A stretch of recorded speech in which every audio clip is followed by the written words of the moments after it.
अस्मत्गुरुसमारम्भां यतिशेखरमध्यमां लक्ष्मीवल्लभपर्यन्तां वन्दे गुरुपरम्पराम् ஆழ்வார்கள் வாழி அருளிச் செயல் வாழி தாழ்வாதுமில் குறவர்தாம் வாழி ஏழ்பாறுமுய்ய அவர்களுரைத்தவைகள்தாம் வாழி செய்யமறை தன்னுடனே சேர்ந்து. எம்பெருமானாலே மயர்வர மதிலம் அருளப் பெற்ற திருமங்கை ஆழ்வார் அந்த எம்பெருமானிடத்திலிருந்தே நேராக திருமந்திரத்தை உபதேசம் பெற்றார்.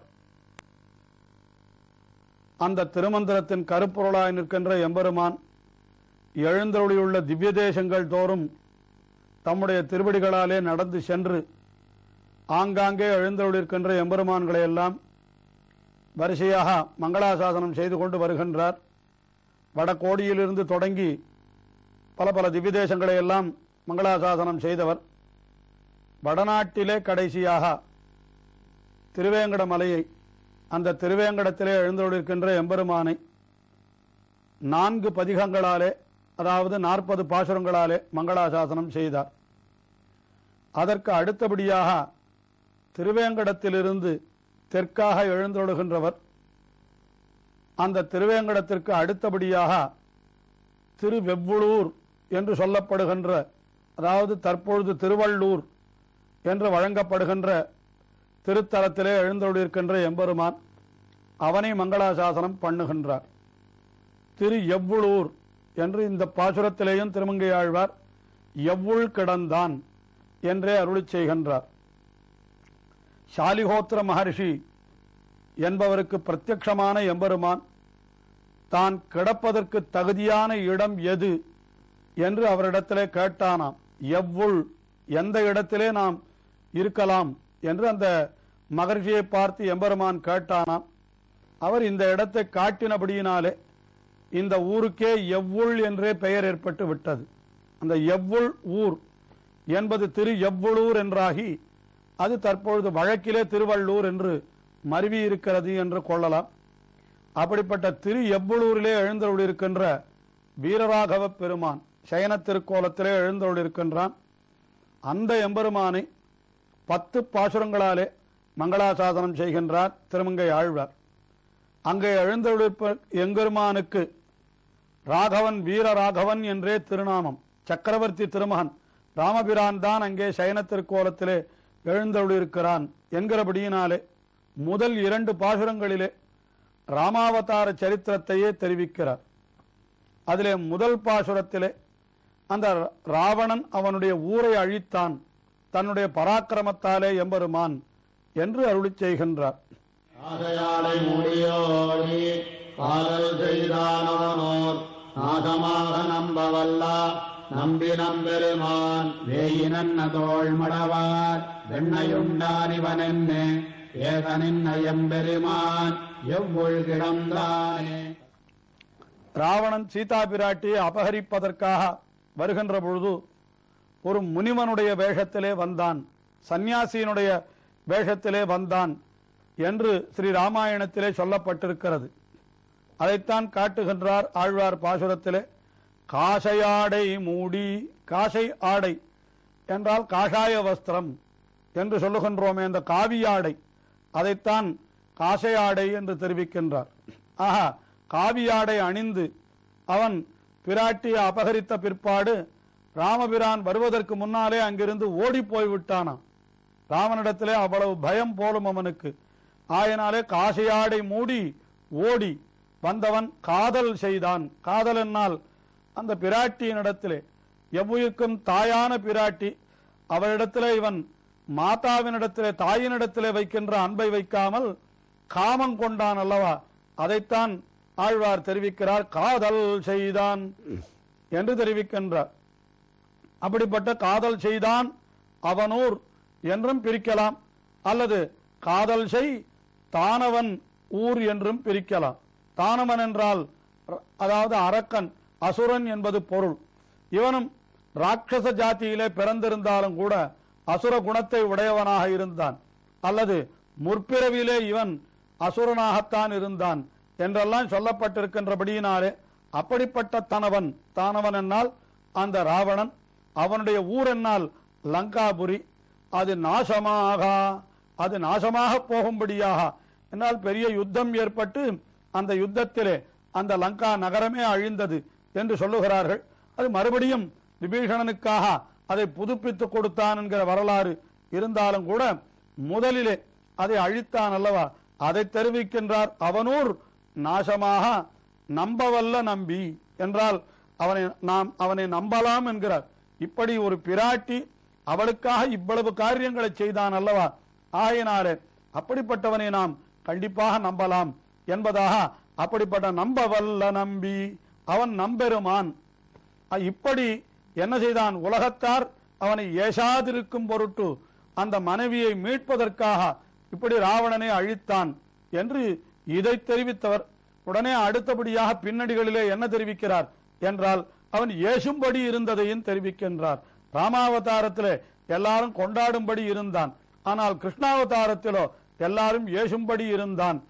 நெய்தொடு உண்டு ஏசும்படி அன்ன செய்யும் மீசர் என்று நம்மாழ்வார் அருளி செய்ததை அவர் ஆரங்கம் கூற அவதரித்த திருமங்கையாழ்வார் அவரும் காட்டுகின்றார்.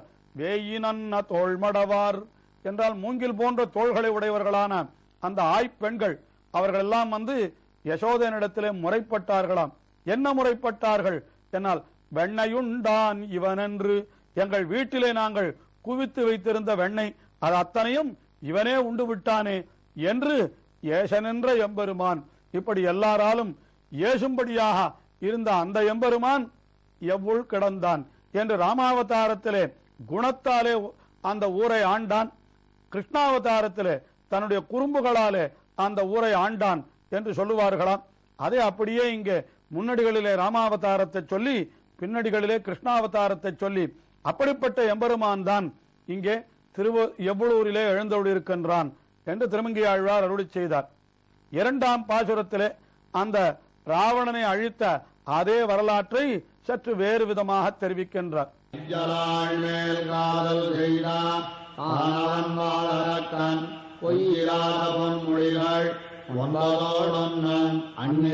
வெம்போர் தன்னில் அங்கோர் செஞ்சரத்தாலுருள எய்தவெந்த எம்பெருமான் எவ்வுள் கிடந்தானே.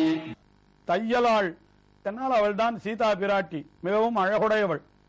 இந்த அழகெல்லாம் நம்முடைய தாயாருடையது என்று அவளை தாயாக நினைக்க வேண்டி இருக்க, ஆனால் ராவணன் முறை தவறி என்ன செய்தான், தையலாள் மேல் காதல் செய்தான். அவளிடத்தே போய் தன்னுடைய அன்பை வைத்தான், அவளை காமத்தாலே அவளை அணுக நினைத்தான். ஏன் அவன் அப்படி செய்தான் என்றால், அவன்தான் தானவன். தானவன் என்றால் அசுர குணமுடையவன் என்பது பொருள். அதற்கு மேலே வாழ் அரக்கன், வாழ் என்றால் ஒளி என்று ஒரு பொருள் கொள்ளலாம், அல்லது சந்திரன், அதாவது சந்திரஹாசம் என்கிற ஒரு வாழ் அதை கொடுத்தானாம் சிவபெருமானவனுக்கு. ஆகையினாலே வாளை உடைய அரக்கன் என்று தானவன். தானவன் என்பது அசுர குணத்தை உடையவன், ஆனால் அவன் ராட்சச பிறவியிலே பிறந்தவன் என்று அது இரண்டையும் சேர்த்து சொல்லுகிறார். அவனுடைய பொய்யிலாத பொன்முடிகள் 9 என்று அவனுடைய முடிகள் அத்தனையும் பொய்யிலாதா என்றால் மெய்யாகவே என்று பொருள். அந்த ஒரு யுத்தம் நடக்கிற பொழுது ராவணனுடைய தலைகளை அறுக்க அறுக்க அவை முளைத்துக் கொண்டே இருந்தனவாம். என்றால் அவைகளெல்லாம் மாயத்தாலே செய்யப்பட்ட தலைகளோ என்றால் அப்படி அல்ல, பொய்யிலாத பொன்முடிகள், அவைகள் 9 என்று அப்படியும் கொள்ளலாம். அல்லது அந்த ராவணனுக்கும் ராமபிரானுக்கும் ஒரு நாள் யுத்தம் நடந்தது, அதாவது ராவண வதத்திற்கு முன்னாள் அன்றைய தினம் நடந்த யுத்தத்திலே ராவணனுடைய தேரை அழித்தான், குதிரைகளை அழித்தான், சாரதியை அழித்தான், அவனுடைய முடிகளையும் கீழே தள்ளினான் என்று சொல்லப்பட்டிருக்கிறது. அதையும் கொள்ளலாம் என்கிறார்கள் பெரியோர்கள். பொன்முடிகள் 9 அவை பொய்யிலாத பொன்முடி என்றால் நல்ல தங்கத்தாலே செய்த பொன்முடி என்று அந்த கிரீட்டங்களை தள்ளினான் என்று அப்படியும் கொள்ளலாம். ஆனால் வியாக்கியானத்திலே அவனுடைய 10 தலைகளையும் அறுத்து தள்ளினானே அதைத்தான் எடுத்து காட்டியிருக்கிறார்கள். அப்படி பொய்யிலாத பொன்முடிகள் 9 9 என்று ஏன் சொல்ல வேண்டும், 10 என்று சொல்லக்கூடாதா என்றால் அவனுக்கு உண்டான முக்கியமான தலை அந்த ஒரு தலைதானாம். அதை சுற்றித்தான் 10 தலைகள் இருந்தன. ஆஹா, அந்த தலைகளை எல்லாம் ஒவ்வொன்றாக அறுத்து கொண்டு வந்தவன் முடிவிலே முக்கியமான தலை அந்த அவனுக்கு என்று இருந்த தலை அதையும் அறுத்து விட்டான். ஆக 9 அன்று செய்த வெம்போர் தன்னில் அங்கு ஓர் செஞ்சரத்தால் உருள. அன்று செய்த வெம்போர் என்றால் அது போன்ற ஒரு யுத்தம் வேறு எங்குமே நடக்கவில்லை. ராமராவணையோர் யுத்தம் ராமராவணையோர் யதா என்று அதை இல்பொருள் ஓமை அணி அதிலே காட்டுகின்றார் வால்மீகி. அதை போல ஒரு யுத்தம் அன்று செய்த வெம்போர் என்னால் அதுவும் ஒரு காலம். அந்த மாதிரி யுத்தம் வேறு எங்கும் நடக்கவில்லை. வெம்போர் தன்னில் அங்கு ஓர் செஞ்சரத்தால் என்று ஏதோ விளையாட்டிற்காக அப்படி பல பல பானங்களை விட்டானே தவிர ஒரே ஒரு அம்பாலே தான் ராவணனை வதம் செய்து விட்டான். ஆஹா, அங்கு ஓர் செஞ்சரத்தால் உள்ள எய்த எந்தை என்றால் அப்படி எய்த எந்தை அவன் எம்பெருமான். அவன்தான் எவ்வுளிலே கிடக்கிறான். திருவள்ளூர் என்கிற இந்த திவ்ய தேசத்திலே அவன்தான் எழுந்தருள் இருக்கிறான் என்று தெரிவிக்கின்றார். ஆக இங்கே பள்ளி கொண்டிருக்கிறவன் வீரராகவன் என்று அவனுக்கு திருநாமம். ஆக வீரராகவன் என்கிற திருநாமத்தை விளக்கும் வண்ணமாகவே இந்த 2வது பாசுரத்தை அமைத்திருக்கிறார் திருமங்கை ஆழ்வார். அந்த போரிலே அந்த சென்று அங்கு தென்னிலங்கை செற்றாய் திரள் போற்றி என்று ஆண்டாள் அருளி செய்தாளே அந்த பராக்கிரமம் அதைத்தான் இங்கே அன்று செய்த வெம்போர் தன்னில் அங்கு ஓர் செஞ்சரத்தால் உருளும்படியாக அவனுடைய தலை ராவணனுடைய தலை உருளும்படியாக எய்த எந்தை அவன் எம்பெருமான். அவன்தான் எவ்வுள் கிடந்தான் இந்த திருவள்ளூரிலே எழுந்தருளியிருக்கிறான் என்று அவனை அனுபவிக்கின்றார். இப்படி திருமங்கை ஆழ்வாருடைய அந்த திருவெவ்வளூர் வீரராகவனுடைய அனுபவம் இன்னமும் தொடர்கிறது. தொடர்ந்து அனுபவிப்போம். திருமங்கை ஆழ்வார் திருவடிகளே சரணம்.